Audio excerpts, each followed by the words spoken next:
할렐루야. 오늘은 우리 주 예수 그리스도께서 죄와 사망과 사탄의 권세를 물리치고 승리에 부활하신 부활절입니다. 어둠의 세력을 이기시고 다시 사신 부활의 주님의 능력이 우리 모두에게 넘치시기를 부활하신 예수 그리스도의 이름으로 축원을 드립니다. 부활은 우리 기독교만이 가지고 있는 특색입니다. 다른 종교 회교는 메카성에 있는 마호메트의 무덤을 자랑하고 불교는 인도에 있는 석가의 무덤을 자랑하고 있지만 우리 기독교는 빈 무덤을 자랑합니다. 그러므로 그 어떤 종교도 교주의 탄생일은 거창하게 지키고 있지만 부활절은 지키고 싶어도 지키지 못합니다. 왜냐하면 그들의 교주인 맹자나 석가나 마호메트나 죽었다가 살아나지 못하고 여전히 무덤에 묻혀 있기 때문에 그렇습니다. 유일하게 예수 그리스도께서만 그 무덤을 박차고 부활하셨습니다. 그래서 유일하게 기독교만 부활절을 지키고 있는 것입니다. 이것만 보더라도 우리 기독교가 참 종교라고 하는 사실을 입증할 수가 있습니다. 교주 자신도 살지 못하면서 어떻게 인류를 구원할 수가 있겠습니까? 그래서 예수님만이 구원의 주가 되십니다. 그 구원의 완성은 부활로부터 시작이 됩니다. 그래서 성경에 보면 부활에 대한 기사가 굉장히 많이 등장합니다. 복음서에만도 58번, 사도행전에도 22번, 고린도전서 15장에도 15번, 한 장에만 15번이 등장하고 바울 서신에 무려 60회 이상 등장을 합니다. 이렇게 부활의 사건이 많이 언급한 그 이유가 무엇이겠습니까? 우리 기독교에 있어서 부활이 그만큼 중요하기 때문에 그런 것입니다. 그래서 바울 사도는 고린도서 15장에 분명히 이렇게 말했습니다. 만약 부활이 없다면 우리가 전파하는 것도 우리의 믿음도 우리의 소망도 헛것이라고 말씀하고 있습니다. 그리고 이어지면서 부활이 없다고 한다면 예수 믿는 자가 우리가 가장 불쌍한 자라고 이렇게 표현을 하고 있습니다. 그렇지 않습니까? 우리가 예수를 믿는 것 때문에 얼마나 절제할 것들이 많습니까? 주일날 놀러 가지 못하고 주일날 와서 이렇게 예배도 드려야 되고 또 먹고 싶은 술도 또 피우고 싶은 담배도 우리가 절제해야 되고 또 그뿐만 아닙니다. 말하는 것, 행동하는 것 하나하나까지도 예수 믿는다는 것 때문에 우리가 얼마나 조심합니까? 그렇게 예수를 믿는데 만약에 부활이 없다고 한다면 그래서 예수 믿는 사람이야말로 가장 불쌍한 사람이다 그렇게 말씀하고 있는 것입니다. 예수님의 부활은 사탄, 마귀의 권세를 이긴 승리의 개선가라고 이렇게 이야기할 수가 있습니다. 그뿐만 아니라 사망과 저주와 형벌의 공포에서 허덕이는 인류에게 생명과 자유와 승리를 안겨주는 그런 놀라운 사건입니다. 그래서 구체적으로 예수님의 부활이 가져다주는 의미를 우리가 좀 소상하게 살펴보며 은혜를 나누려고 합니다. 첫째는 예수님의 부활은 사망 권세를 물리친 승리의 사건입니다. 세상에서 가장 확실한 사실은 사람은 누구나 다 한 번은 죽는다는 사실입니다. 죽음 앞에는 영웅도 없고 제왕도 없고 부자도 없고 철인도 없고 학자도 없고 장사도 없고 모두 죽음 앞에는 벌벌 떱니다. 그리고 죽음 앞에는 항복할 수밖에 없습니다. 죽음을 연기하거나 피할 수가 없습니다. 남녀노소 지 고아를 막론하고 다 죽게 되어 있습니다. 그런데 이 무서운 죽음을 우리 주님께서는 십자가와 부활로 이것을 해결해 주셨습니다. 이 세상의 그 누구도 이 사망 권세를 이겨낸 사람은 지금까지 아무도 없습니다. 그렇게 유명했던 맹자도 공자도 석가도 마호메트도 소크라테스도 불사약을 찾아다니던 진시 황제도 안개처럼 죽고 말았습니다. 사라지고 말았습니다. 그러나 우리 주 예수 그리스도께서는 이 죽음, 사망의 권세를 물리치고 승리의 부활을 하셨습니다. 그래서 오늘 본문에 그것을 이야기하고 있는 겁니다. 직접 예수님께서 돌아가시 직전에, 아니 직전도 아니죠. 나사로가 죽었을 때 나사로를 살리는 현장에서 나는 부활이요 생명이니, 그로 그치지 않습니다. 내가 부활이요 생명이기 때문에, 내가 죽음을 이겼기 때문에 나를 믿는 자는 죽어도 살겠고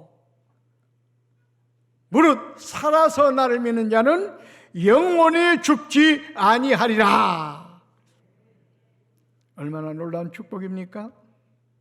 예수님께서 이 사망의 권세, 죽음의 문제를 해결했기 때문에 그 예수를 믿는 사람은 죽는다 할지라도 예수님처럼 부활한다, 그 말입니다. 그러므로 여러분, 이 죄와 사망의 권세를 깨뜨리고 부활하신, 죽음의 문제를 해결하신 그 주님을 꼭 만나셔서 사망에서 생명으로 옮겨지는 그런 놀라운 은혜와 축복이 여러분 가운데 넘치기를 주의 이름으로 축원을 드립니다. 두 번째로, 예수님의 부활은 죄를 이기신 승리의 사건입니다. 이 땅의 모든 문제가 왜 찾아왔습니까?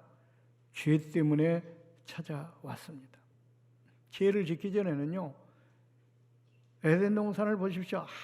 아무런 문제가 없었습니다. 걱정도 근심도 염려도 없었어요.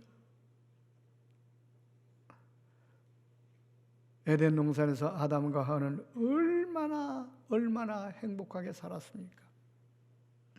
먹을 것 때문에 걱정을 했습니까? 입을 것 때문에 걱정을 했습니까?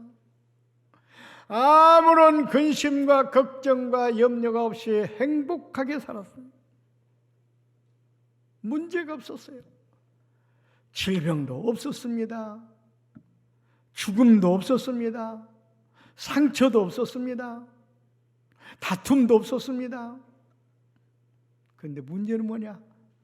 아담과 하와가 죄를 범하면서부터 그 문제가 찾아온 겁니다. 인생의 모든 문제가 찾아온 것은 바로 이 죄 때문에 찾아왔어요. 그래서 죄를 지면서부터 그때부터 사람은 불안하게 되고 병들게 되고 불행하게 되고 망하게 되는 인생이 되었습니다. 그래서 죄가 바로 우리를 불행하게 만들고 망하게 만들고 병들게 만들고 하는 독소가 바로 죄입니다. 그런데 이 죄의 문제는 이 세상의 그 어떤 것으로도 해결할 수가 없습니다. 아무리 과학이 발전하고 신약이 나오고 첨단의 세제가 나온다 할지라도 죄는 어떻게 할 수가 없어요. 씻을 수가 없습니다.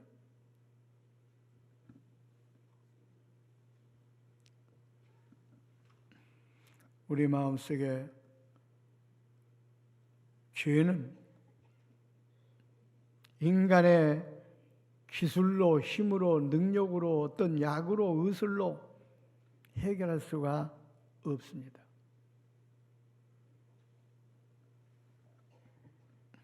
이 죄가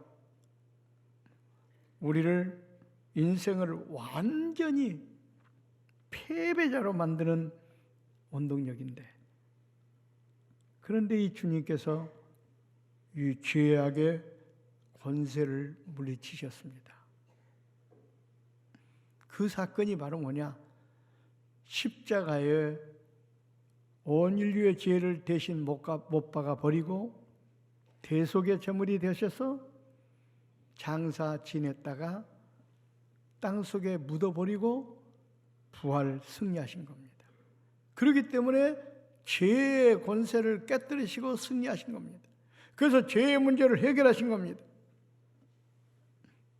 그래서 부활의 사건은 바로 죄를 십자가에 못 박고 땅속에 묻어버리고 승리하신 사건이 부활의 사건입니다. 그러므로 예수님께서 완전히 대속의 제물이 되셔서 희생됨으로 말미암아 그 예수 그리스도의 공로로 우리는 죄 씻음을 받을 수가 있습니다. 우리의 죄를 대신 짊어지시고 십자가에 가시관을 쓰시고 양손과 발에 못이 박히고 옆구리에 창을 맞아 흘리신 보혈의 피, 그 피가 우리 죄를 깨끗게 합니다. 그래서 요한일서 1장 7절에 이렇게 분명히 말씀합니다. 그 빛 가운데 계신 것 같이 우리도 빛 가운데 행하면 우리가 서로 사귐이 있고 그 아들 예수의 피가 우리 모든 죄에서 깨끗하게 하실 것이요. 그 십자가의 보혈의 피를 말합니다. 그 십자가의 보혈의 피는 뭐예요? 우리 죄를 대속하시고 고난당하신 주님의 그 보혈을 말합니다. 그 보혈이 우리의 죄를 깨끗게 한다 그 말입니다.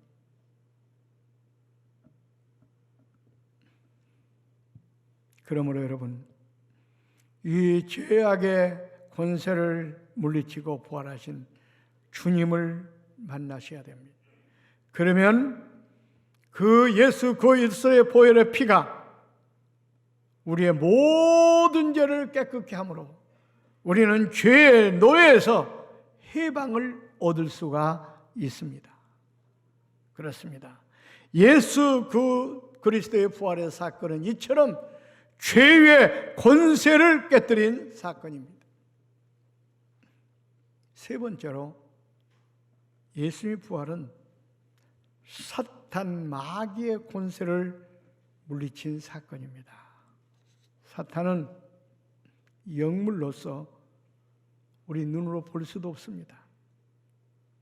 사람보다 훨씬 강력한 능력과 권세를 가지고 있습니다. 하나님만큼 못하지만은 거의 하나님을 대항할 정도로 그런 기적도 행합니다. 능력도 행합니다. 그런데 그 사탄의 존재가 뭡니까? 하나님의 사업을 방해하는 역할을 합니다. 그리고 하나님께서 받으실 영광을, 경배를 대신 자기가 받으려고 합니다. 그래서 우리가 하나님을 믿는 것을 방해합니다. 그리고 우리 인생을 병들게 하고 망하게 하고 실패하게 하고, 그래서 결국은 죽게 만들어서 지옥으로 끌고 가려고 하는 것이 사탄의 존재하는 목적입니다. 보십시오. 그렇게 행복했던 아담과 하와가 왜 그렇게 본인은 물론이고 온 인류를 죄악의 구렁텅이에 빠지게 만들었습니까? 사탄 마귀의 꼬임에 넘어가서 그런 겁니다. 사탄 마귀가 이처럼 인간을 넘어지게 만듭니다. 그 사탄 마귀는 어느 시대든지 보면은 사람들 속에 들어가서 그 사람을 넘어지게 만들었습니다. 실패하게 만들었습니다. 병들게 만들었습니다. 그래서 예수님께서도 사복음서에 보면은, 마가복음에 보면 9장에 보면은 간질병 들린 아이의 병을 고칠 때 귀신을 내어 쫓았습니다. 그러니까 깨끗하게 되었습니다. 그러니까 결국 그가 간질병을 앓고 고통을 당한 것은 귀신이 그 속에 들어가 가지고 그를 병들게 만든 겁니다. 미치게 만든 겁니다.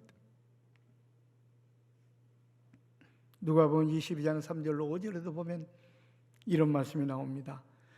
12 중에 하나인 가룟인이라 부르는 유다에게 사탄이 들어가니, 유다가 대제사장들과 성전 경비 대장들에게 가서 예수를 넘겨줄 방도를 의논하매 그들이 기뻐하며 돈을 주기로 언약하는지라. 가룟 유다가 누굽니까? 예수님의 제자입니다. 예수님의 제자 가운데서도 12제자 가운데서도요, 아주 예수님께 인정받았던 제자였다는 것을 알 수가 있습니다. 왜요? 그가 재정을 맡았어요. 12제자 가운데 가장 성실하고 그래도 예수님께 인정했기 때문에 그 재정을 그에게 맡긴 거 아니겠습니까? 그렇게 예수님께 아주 인정을 받을 정도로 성실한 제자였습니다.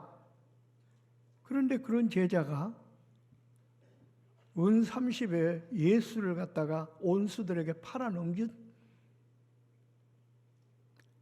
그런 씻지 못할 죄를 범하게 됩니다. 그런데 그것이 뭐라고요? 오늘 누가복음 22장에 보니까 사탄이 가룟 유다 속에 들어가서 그렇게 제정신으로 한 것이 아니라 사탄이 가룟 유다 속에 들어가서 결국은 스승을 은 30에 팔도록 만들어서 결국은 가룟 유다는 성실했던 제자였지만은 완전히 배신자가 되어서 얼마나 비참한 말로를 고합니까? 자기 손으로 자기가 목매달아서 떨어져서 창자가 터져 죽는 비참한 인생이 되었습니다. 이처럼 사탄은 우리를 망하게 만듭니다. 넘어지게 만들어요. 보세요. 사도행전 5장 3절에도 보면요, 이런 말씀이나 베드로가 이르되 아나니아야, 어찌하여 사탄이 내 마음에 가득하여 내가 성령을 속이고 땅값 얼마를 감추었느냐? 그러니까 아나니아 삽비라가 어떤 사람입니까? 성령이 충만해가지고요, 자기의 재산을 다 팔아가지고 헌금으로 바친 사람들입니다. 그 정도로 믿음이 좋은 사람이에요. 그런데 그 속에 사탄이 들어가가지고 재산 얼마를 갖다가 재산 다 바치겠다고 하나님 앞에 약속을 하고는 욕심이 생겨가지고 얼마를 감추고 바칩니다. 그것 때문에 어떻게 해요? 사도의 지적을 받고 그 자리에서 즉사하고 말았어요. 근데 그렇게 된 거 뭐라고요? 사탄이 내 속에 가득하여 네가 성령을 속이고 그런 죄를 범했다. 그래서 그 자리에서 즉사하고 맙니다. 그렇게 성령 충만하고 신실했던 아나니아 삽비라도 결국은 사탄이 망하게 만들었어요. 사탄은 이와 같은 일을 합니다. 지금도 그 사탄은 호시탐탐 노리고 있습니다. 어떻게든지 우리를 넘어뜨리려고 지금도 미혹하고 있습니다.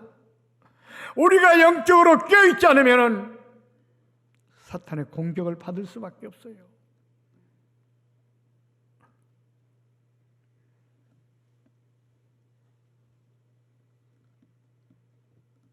실제로 오늘날도 잘 나가던 사람들이 사탄의 공격을 받아 하루아침에 넘어지는 사람들이 많습니다.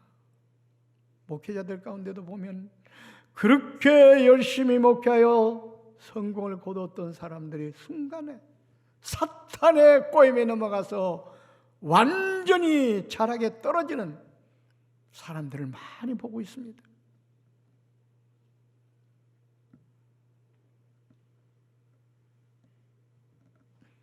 우리 인간의 힘으로서는요, 의지로서는요, 이 사탄을 이길 수가 없어요. 그런데 이 사탄의 권세를 박살내신 분이 계십니다. 그분이 누구예요? 예수 그리스도이십니다. 예수 그리스도의 부활은 바로 이 사탄의 권세를 완전히 박살내고 승리하신 사건이 부활의 사건입니다. 그러므로 우리가 부활하신 주님을 만나야 됩니다. 그래야만 사탄 마귀를 이기고 승리할 수가 있습니다. 부활주의를 통해서 무엇보다도 사탄의 권세를 물리친 부활의 주님을 꼭 만나셔서 부활의 주님의 능력으로 사탄 마귀를 이기고 승리하는 우리 꽃동산 교회와 성도들이 되시기를 주의 이름으로 축원을 드립니다. 그 다음에 네 번째로 예수님의 부활의 사건은 부활의 첫 열매가 된 사건입니다. 고린도전서 15장 20절로 22절에 이렇게 말합니다. 그러나 이제 그리스도께서 죽은 자 가운데서 다시 살아나사 잠자는 자들의 첫 열매가 되셨도다.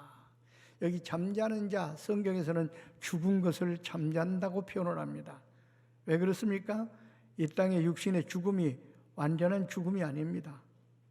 그렇기 때문에 죽음을 갖다가 잠잔다라고 이렇게 표현하는 겁니다. 그런데 그 잠자는 자들의 첫 열매가 되셨다.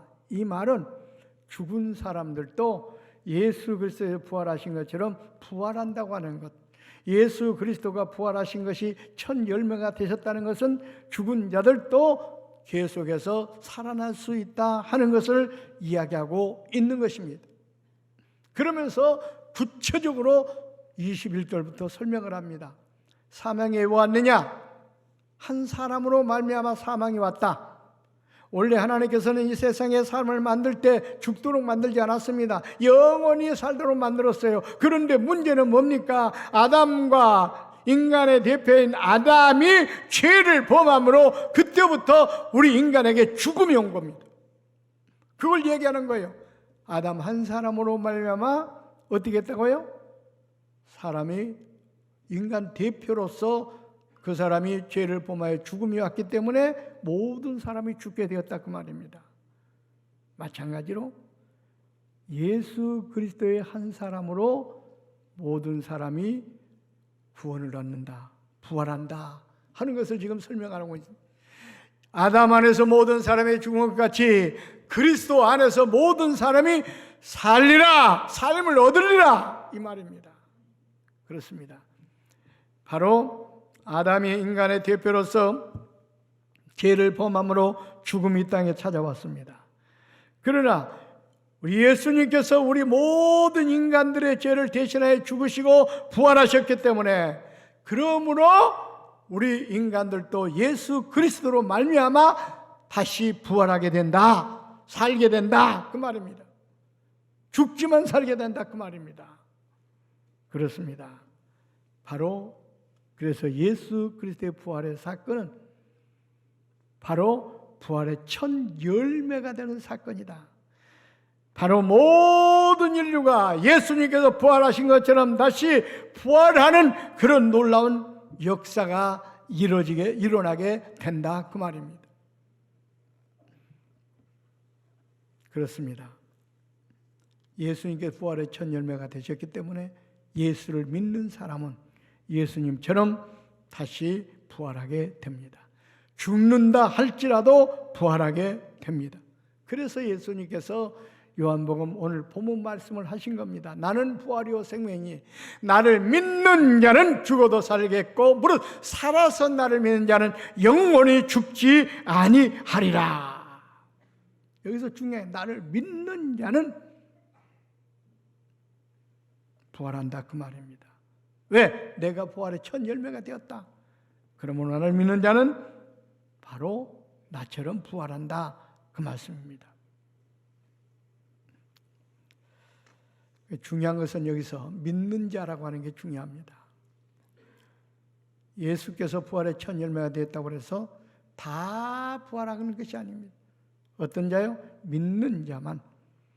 더 구체적으로 말하면 예수님을 영접하는 자, 그러니까 어둠의 세력을 물리치고 죄와 사망과 사탄의 권세를 박살내고 부활 승리하신 부활의 첫 열매가 되신 그 예수님을 인격적으로 믿는 사람, 영접하는 사람이 그처럼 예수님처럼 부활하게 된다 그 말입니다.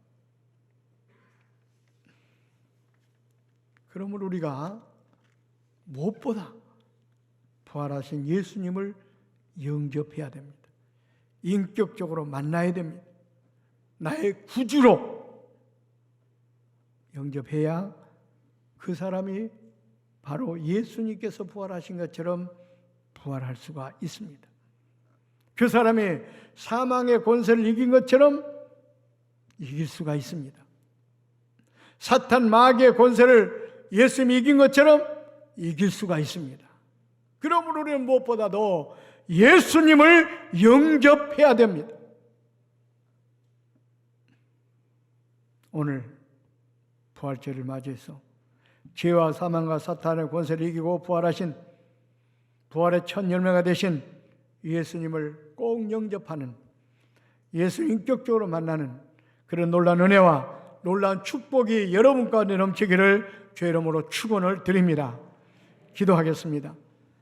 살아계셔서 역사하시는 아버지 하나님, 은혜와 사랑을 감사합니다. 하나밖에 없는 독생자 예수 그리스도 이 땅에 보내주시고 그가 우리 죄를 대신 짊어지시고 십자가의 죄를 못 박아버리고 땅속에 묻어버리고 승리 부활하게 하신 하나님의 은혜를 감사합니다. 오늘은 그 부활절을 맞이해서 저희들 하나님 앞에 나와 예배합니다. 우리 예배를 받아주시고 부활의 놀라운 은혜와 놀라운 축복을 내리워 주시옵소서. 그래서 부활의 주님을 만나 부활의 주님과 더불어 험한 세상을 승리하며 살아가며 죽는 날짜라도 다시 부활하는 역사가 있게 하시고 살아서 주님을 맞이하는 자들은 영원토록 죽지 않는 그런 놀라운 은혜가 넘치게 도와 주시옵소서. 예수님의 이름으로 기도하옵나이다. 아멘.